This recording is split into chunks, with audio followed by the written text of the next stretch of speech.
Hello, good morning সবাইকে। সবাই কেমন আছো? তা আজকে রবিবার, আমি আজকে রান্না করব চিকেন। তা তোমাদের সাথে শেয়ার করব যে চিকেন আজকে আমি কিভাবে রান্না করব। তা তোমরা সঙ্গে থাকো, দেখতে থাকো। এই দেখো, এই যে চিকেন এনেছে, এই দেখো, এই চিকেন আমি এখন রান্না করব। আরো একটু এনেছে, এটা দিয়ে হচ্ছে পকোড়া বানাবো, চিকেন পকোড়া। কিন্তু এক বেশি বেশি বড় কেটে দিয়েছে, এটাকে একটু ছোট ছোট করে কেটে নিতে হবে। কেটে নিয়ে তারপরে রান্না করবে। তা তোমাদের সাথে আজকে আমি শেয়ার করবো চিকেন রান্নাটা। তার সঙ্গে থাকো, দেখতে থাকে। তা চিকেন গুলো ভালো করে ধুয়ে নিলাম, এবার আমি এটাতে লবণ হলুদ মেখে এটাকে ভালো করে ফ্রাই করে নিব। এখন আমি লবণ হলুদ দিয়ে চিকেন গুলোকে মেখে নিব।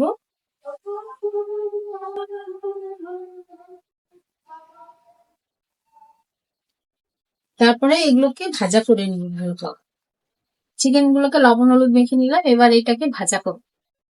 এই দেখো, তেল এখন গরম হয়ে গেছে, এর মধ্যে এখন আমি চিকেন গুলো যে হলুদ লবণ দিয়ে মেখে রেখেছিলাম সেগুলোকে দিয়ে দিব আর ভালো করে ভেজে নিব।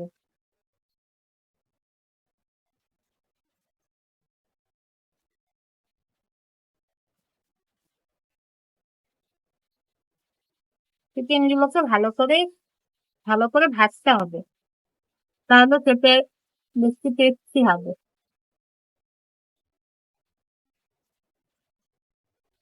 চিকেন গুলো ভাজা হচ্ছে, ততক্ষণে আমি আলুগুলো কেটে নিব। আলুগুলা দিয়ে আলুগুলো ভাজবো।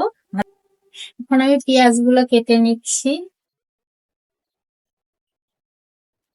পেঁয়াজ রসুন কেটে মশলাটা করে নিব, তারপরে মাংসটা রান্না করে নিব। এই দেখো, চিকেনটা ভালো করে ভাজা হয়ে গেছে, এটাকে নামিয়ে নিয়েছি। আর এইদিকে আলু ভাজা হচ্ছে, আলুগুলো সুন্দর করে লাল লাল করে ভেজে নিব, তারপরে চিকেনটাকে বসিয়ে দিবে। তো দেখতে থাকো। এই দেখো, পেঁয়াজও কাটা হয়ে গেছে, মশলাটা করে নিব এখন। এই দেখো, শুকনো লঙ্কা ফোড়ন দিয়ে দিলাম, আর জিরা আর কয়েকটা হচ্ছে এলাচ দিয়ে দিলাম ফোড়ন। আর পেঁয়াজ দিয়ে দিব এবার।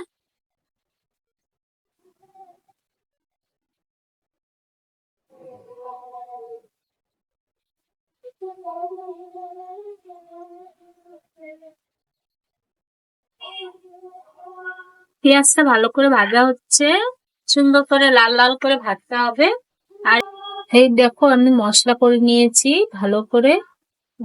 এর মধ্যে দিয়েছি আদা রসুন টমেটো আর কয়েকটা পেঁয়াজ আর লঙ্কা দিয়ে ভালো করে মিক্সারে পেস্ট করে নিয়েছি। আর দেখো, পেঁয়াজটা ভাজা হচ্ছে। এই দেখো, পেঁয়াজটা ভালো করে ভাজা হয়ে গেছে, এর মধ্যে এখন মশলাগুলা দিয়ে দিব।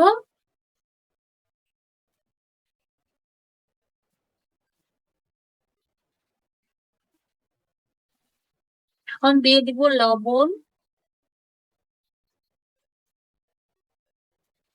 আর হলুদ। হলুদ দিয়ে দিব, লঙ্কার গুঁড়া দিব। লঙ্কার গুঁড়া না দিলেও হতো, কিন্তু তবুও একটু দিয়ে দিই। কাঁচা লঙ্কাগুলো পাকা ছিল তো, মশলাটা সুন্দর লাল হয়ে গেছে, তবুও একটু দিয়ে দিলাম। ভালো করে মশলাটা ভাজা ভাজা হবে। এর মধ্যে দিব এখন এভারেস্টের চিকেন মশলা। অল্প একটু দিব, বেশি দিব না।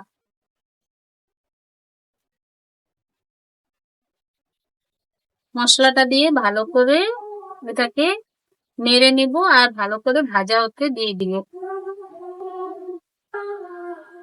এর মধ্যে আলুগুলো দিয়ে দিলাম, আলুগুলো একটু সুন্দর করে, তাহলে একসাথে সিদ্ধ হয়ে যাবে। মশলাটাও ভাজা ভাজা হবে, আলুগুলোও ভালো করে সিদ্ধ হবে।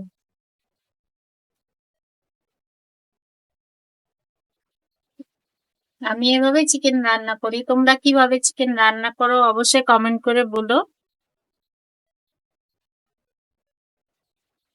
দেখো সুন্দর করে ভাজা হচ্ছে চিকেন, চিকেনের মশলাটা, চিকেন না সরি, মশলাটা ভালো করে ভাজা হচ্ছে। আর আর একটু সময় লাগবে। ততক্ষণে আমি একটু এই যে ইসে এনেছে, এই যে কি বলে এটাকে জানো, সজনে। সজনে এনেছে, সজনাটাকে রান্না করব এই যে দিয়ে মিষ্টি কুমড়ো দিয়ে সজনাটা রান্না করব। এই দেখো মাংসের মধ্যে আলু দিয়ে তার মধ্যে অল্প একটু জল দিয়ে দিয়েছি, আর এবার এটাকে ঢেকে দিব। মাংস হয়ে গেছে প্রায়, এই জলটা শুকিয়ে গেলেই মাংসটা রেডি হয়ে যাবে। এখন এটাকে ঢেকে দিব, ভালো করে কষা কষা হবে, তারপরে নামিয়ে নিব। তো মাংস রান্না দেখে নিলে কিরকম হয়েছে অবশ্যই কমেন্ট করে বলো। আর আমার ভিডিওটা যদি ভালো লাগে অবশ্যই শেয়ার করে দিও, লাইক করে দিও। আর আমার চ্যানেলে ভিডিও যদি ভালো লাগে তাহলে তোমরা আমার চ্যানেলকে সাবস্ক্রাইব করতে পারো। ঠিক আছে, আবার দেখা হবে নেক্সট ভিডিওতে। Bye bye.